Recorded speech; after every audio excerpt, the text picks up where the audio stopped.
Oui, Comprenez? j'aimerais aussi vous poser la question suivante. Vous avez dit tout à l'heure, en parlant de la langue française, langue royale, langue impériale, n'est-ce pas? Parfaitement. Il y a un gros reproche que l'on formule à l'égard de vos livres, c'est l'emploi des mots les plus ordinaires, je ne dirais pas les plus vulgaires, ni les plus grossiers, mais souvent on dit Céline est un écrivain qui se complaît dans les mots les plus bas et qui choisit en général pour s'exprimer le langage le plus commun. Et alors j'aimerais que vous nous donniez une explication, parce que je sais, moi je le sais, que vous êtes un défenseur de la langue française. Voilà, n'est-ce pas? Un jour, je dis à Maribel, justement, ceci, il me dit, c'est une ordure, etc. Il dit, non, pas du tout. Parce que pour faire de l'ordure, il faut en être sorti, n'est-ce pas? Il faut justement en être très détaché, et c'est mon cas. Je suis essentiellement raffiné et essentiellement plutôt puritain. Je bois de l'eau, je mange des nouilles et Et vous ne fumez pas? Je ne fume pas, je ne me connais aucun vice, rien du tout. Et par conséquent, j'attends n'importe qui. Les hommes les plus vertueux sont les plus dangereux. Oui, c'est ça, c'est ce qu'on a reproché à Robespierre, et avec justesse, et ce qui a fini si mal. Et alors, l'histoire, c'est que cette ordure que vous maniez, je la manie, on reproche... En médecin, non? Ou à peine, on reproche à un peintre de se servir de la couleur caca dans le fond de ses tableaux. C'est un beau fond de caca, n'est-ce pas, dans les tableaux. On en voit tout le temps, des tableaux en caca, il y en a partout. Mais c'est l'opposition des teintes qui fait les choses. Alors, je vois surtout qu'il n'est pas très artiste, n'est-ce pas? Le français est une langue magnifique, mais il n'est pas très artiste. C'est ce que lui reprochait Lançon, le barbu, le terrible Lançon, académique s'il en fut. Et il disait bien, évidemment, le français n'est pas très artiste. Oui, mais il ne l'est pas parce qu'il a une langue trop fouillée, il a trop de respect, n'est-ce pas, pour les formes. Puis il y a le brevet, il y a la licence, il y a le bachot, il y a le doctorat, il y a des discours d'académie, il y a des journaux qui sont strictement objectifs, n'est-ce pas, qui ne sont pas subjectifs. Alors, cette objection, ça l'empêche de rêvasser, mais cette rêvasserie, il faut lui-même la contraindre.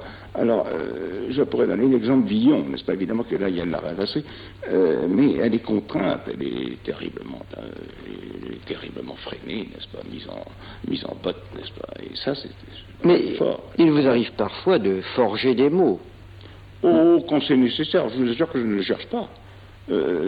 Parce que dans l'endroit, dans mon métro, n'est-ce pas, il faut à ce moment-là que je fasse un machin, j'abolisse un morceau un pan de voûte, mais je fonce directement où je vais. Je sais où je vais, moi. Oui, on a dit que vous aviez été un des premiers à employer l'argot. Pas du tout. C'est une vieille histoire.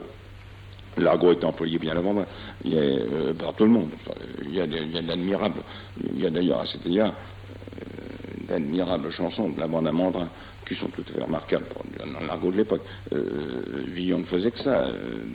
Plus faiblement Bruant, n'est-ce pas, qui ne savait pas d'ailleurs s'en servir, qui ne le mettait pas en route dans le roman. Il en avait peur. Et il faisait ses romans en style académique. C'est rigolo.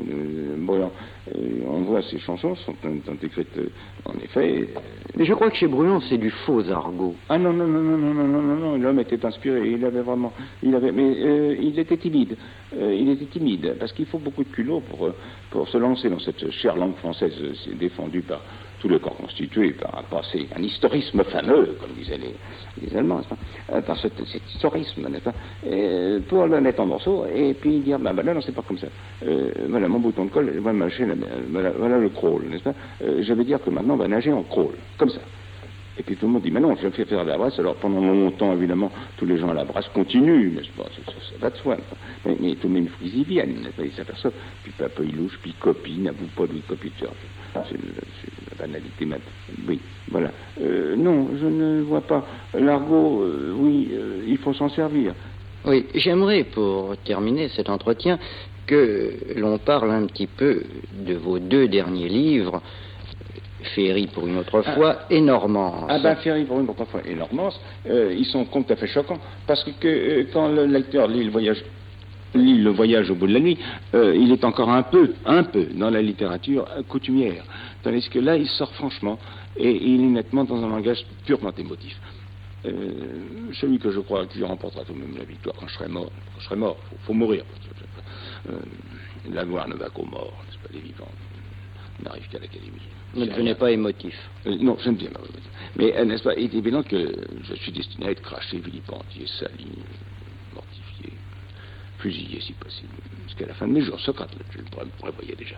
Mais alors, ça, n'est-ce pas, l'affaire de Normance, de Normance, de Ferry pour une autre fois de Normance, madame, évidemment, sa place pose, n'est-ce pas, remet le lecteur devant une façon d'écrire qui l'indigne, n'est-ce pas, pour tout dire, parce qu'il dit, il n'a pas pris ça au certificat, ni au bachot, il lit pas son journal quotidien comme ça, ce type s'exprime d'une façon ignoble, il ne sait pas finir ses phrases, je vous prie de croire que je sais les finir. Hélas, mais je ne veux pas les finir, n'est-ce pas, tout est là. Et pourquoi ne voulez-vous pas les Parce finir? que, si vous disiez un vers, pourquoi un poète écrit-il en vers, n'est-ce pas? Pourquoi n'écrit-il pas en prose? Monsieur Prudhomme à l'envers, n'est-ce pas?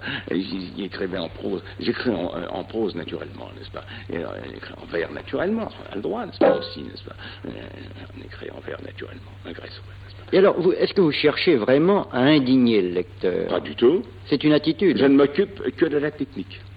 Que de la technique. Que de la technique. Non, lui, il m'est froidement égal, indifférent, au possible.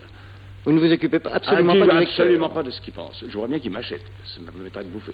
Ah oui, mais justement, puisque on en revient toujours au principe alimentaire de la littérature de Céline à ce moment-là. Je ne raccroche pas. Je ne fais pas le trottoir. Je ne fais pas le promeneur ni le trottoir. Non, mais alors, non, mais ça ne va plus du tout, Louis-Ferdinand Céline, je m'excuse. Oui. Mais vous écrivez pour être vendu. Oui, et vous vous foutez absolument du lecteur. Eh bien, tant pis, il faut qu'il l'avale quand même. Et que ça lui plaise ou ça ne lui plaise pas. Voilà. Voilà, c'est un défi. C'est un défi. J'en ai tenu d'autres, j'ai tenu beaucoup de défis. Ils ne m'ont pas mené loin, vous me direz, n'est-ce pas? Mais enfin, voilà tout, n'est-ce pas? Est-ce qu'il y aura une suite à Normance? Ah, et comment? J'allais sur l'établi. Ça demande beaucoup de travail, n'est-ce pas? Alors, oui, justement, il y a une question que je voulais vous poser. Est-ce que vous travaillez facilement ou difficilement? Je travaille facilement et difficilement, à savoir que le travail que je fais est très difficile. Personne ne peut le faire. La preuve, c'est que personne ne s'y tâte, n'est-ce pas? Et ça demande beaucoup de travail. Parce que cette facilité-là, effacer le travail, n'est-ce pas, pour qu'on ne le voit pas, demande beaucoup de travail. Mais je n'y pas beaucoup de détails au lecteur éventuel, parce qu'il n'a pas besoin de savoir ces choses-là. Il suffit qu'il ouvre le livre et qu'il soit charmé, n'est-ce pas? Ayant payé. Il est charmé, n'est-ce pas?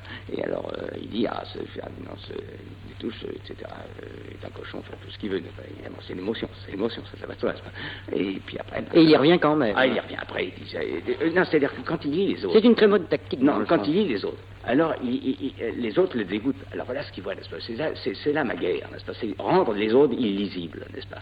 C'est par là que je vais. Et alors, les autres trop suaves. Les autres trop suaves, trop académiques, n'est-ce pas?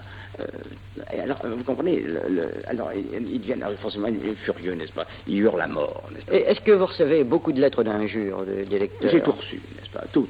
Et toutes les menaces, toutes. Et ça ne me gêne pas. La technique d'abord. Et est-ce que vous avez déjà eu des lecteurs qui ont été horrifiés par votre style et qui ensuite sont devenus des admirateurs?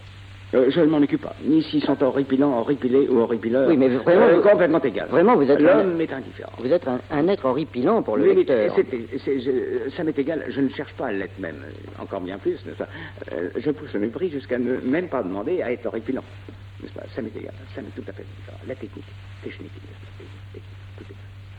est-ce que mon couteau collab fonctionne ou est-ce qu'il ne fonctionne pas? Eh bien, pour le moment, il a l'air de fonctionner. C'est tout est. Eh bien, Louis-Ferdinand Céline, pour le premier entretien à la radio, qui ne sera peut-être pas le dernier. On ne sait jamais, n'est-ce pas? Je crois que vous avez déjà une excellente technique. Voilà, n'est-ce pas? Tout est là.